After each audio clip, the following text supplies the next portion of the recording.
अस्सलाम वालेकुम, कैसे हैं आप सब लोग। उम्मीद करती हूँ आप सब खैरियत से होंगे। आज मैं आपके साथ शेयर करूँगी दम वाली खिचड़ी की रेसिपी।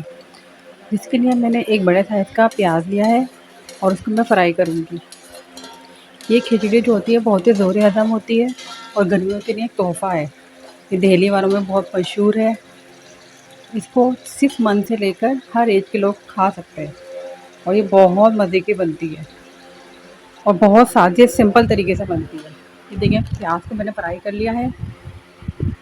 अब इसमें 1 टेबल स्पून फुल मैं लूँगी लहसुन अदरक का पेस्ट और उसको भून लूँगी अच्छे से, ताकि इसका जो कच्चापन है वो ख़त्म हो जाए।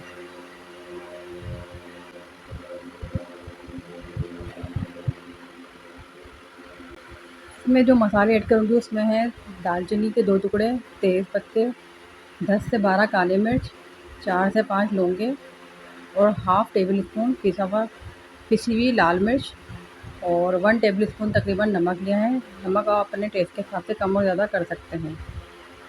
पहले थोड़ा-सा पानी ऐड करूँगी ताकि मसाले ना जलें। फिर उसके बाद मैं गरम मसाला ऐड करूँगी इसमें। सारे मसाला डालकर मैं अच्छे से भून लूँगी।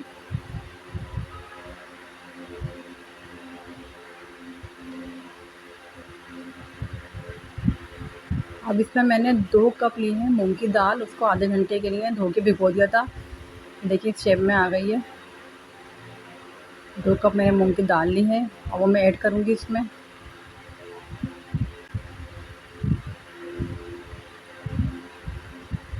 और 3 कप चावल लेके ये भी मैंने धोकर भिगो दिए थे। 2 कप मूँग की दाल और 3 कप चावल, इस हिसाब से आप कम और ज़्यादा बना सकते हैं। दोनों डाल के मैं अच्छे से इनको मिक्स कर लूँगी इसमें। और पानी डाल के जितना हम दम के लिए पानी डालते हैं, दम वाले चावल बनाते हैं, उतना ही तकरीबन मैं पानी डालूँगी और इसे अच्छे से मिक्स करके मैं इसमें जोश आने दूँगी ढककर। जोश आ गया है, अब इसको मैं चलाऊँगी, ऊपर नीचे करूँगी। 1-2 दफ़ा ऊपर नीचे करके फिर दोबारा से मैं इसको पकने के लिए छोड़ दूँगी मीडियम आँच पे।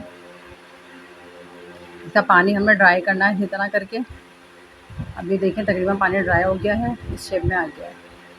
अब देखिए इतना तकरीबन पानी रह गया है, तो इस टाइम पर आकर मैं इसको ऊपर नीचे करके चावल अच्छे से दम पर रख दूँगी। तवा नीचे रख कर और पतीली को उस पे रख कर दम पे रख दूँगी। 10 से 15 मिनट में बहुत अच्छा सा दम लग जाता है।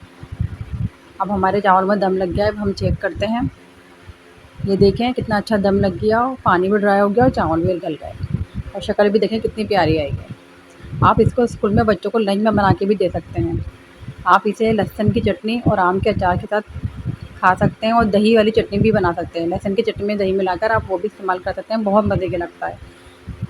और ये लहसुन की चटनी है जो दिल्ली वालों में बहुत पसंद की जाती है। अगर आपको इसकी रेसिपी चाहिए तो कमेंट करके ज़रूर बताइएगा। और अगर मेरी वीडियो अच्छी लगी हो तो वीडियो को लाइक ज़रूर करिएगा और कमेंट करके ज़रूर बताइएगा कि आपको ये वीडियो कैसी लगी और अपने दोस्तों के साथ शेयर करना मत भूलिएगा। अल्लाह हाफ़िज़।